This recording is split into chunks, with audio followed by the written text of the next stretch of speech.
Voilà pour le sommaire. Bienvenue à tous. À quelles conditions faut-il régulariser les immigrés clandestins en France? Le sujet est sensible. François Hollande s'était engagé à en modifier l'approche lors de la campagne. Eh bien, Manuel Valls vient de dévoiler sa réforme. Cette régularisation ne se fera plus au cas par cas, mais avec des critères. 30 000 personnes seraient concernées chaque année. Explication Audrey Goutard, Marie Forestier, Guillaume Beaufils. Rendre la régularisation des sans-papiers plus claire. C'était un engagement de campagne du candidat Hollande. Son ministre de l'Intérieur lance aujourd'hui la circulaire qui devrait concerner environ 350 000 sans-papiers. Il n'y a pas d'appel d'air. Cette circulaire ne permet pas une régularisation massive. Et ce, grâce à des critères assez stricts, selon le ministre. Dorénavant, pour obtenir une carte de séjour, il faudra pour une famille habiter en France depuis au moins 5 ans et avoir un enfant scolarisé depuis 3 ans. Les jeunes majeurs devront être arrivés avant 16 ans et suivre l'école avec assiduité depuis 2 ans au moins. Quant aux salariés, ils devront vivre ici depuis 5 ans et prouver une ancienneté professionnelle. En clair, avoir des fiches de salaire. Ce qui, pour les associations de défense des sans-papiers, est difficile quand on travaille au noir. Même déception chez les organisations qui défendent les écoliers et leurs familles. Un jeune qui est sans-papier et qui va au lycée, c'est un jeune qui a la peur au ventre dans tous les déplacements. Et donc, pour rompre avec ça, il fallait une très large régularisation.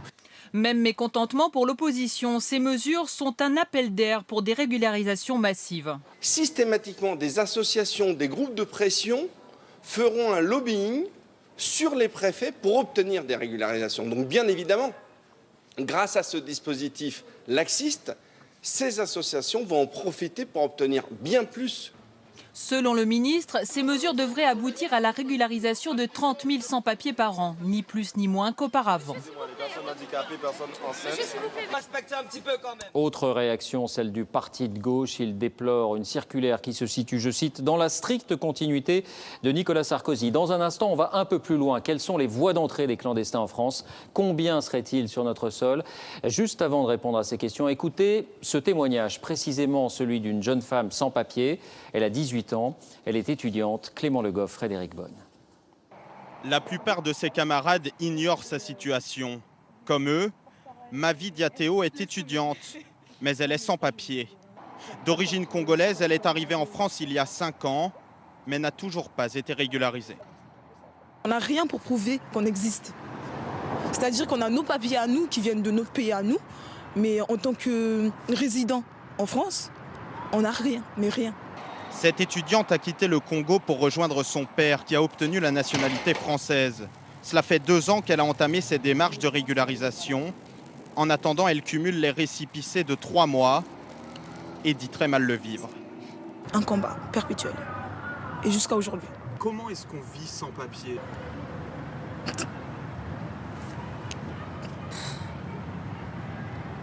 C'est dur d'être jeune et de savoir qu'on y a droit, mais qu'on a du mal à avoir quoi, ce qu'on mérite juste. En fait, c'est difficile par rapport au regard des autres. Elle décrit les files d'attente devant la préfecture, la crainte de la police ou la difficulté d'ouvrir un simple compte en banque. Mais Mavi Diateo est désormais en voie de régularisation.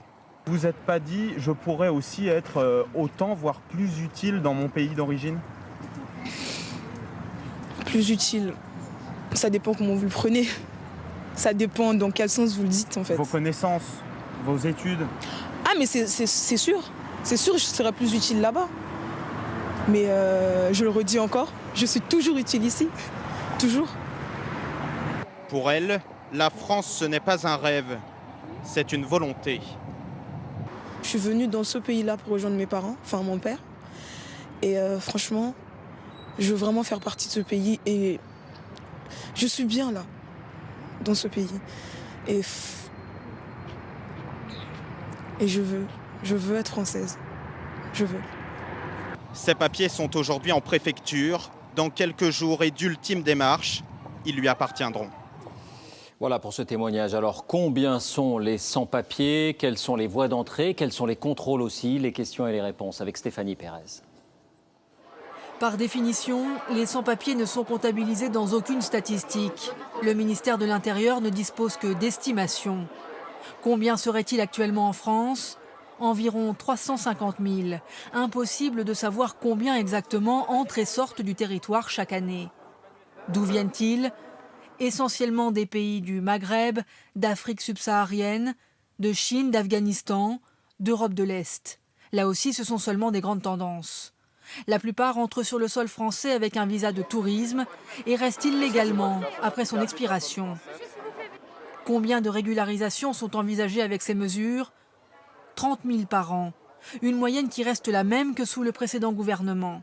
En revanche, le nombre d'expulsions pourrait lui continuer d'augmenter cette année. En 2011, il était de 33 000 par an, plus 43% par rapport à 2007. Là aussi, pas de rupture entre la politique de Manuel Valls et celle de son prédécesseur.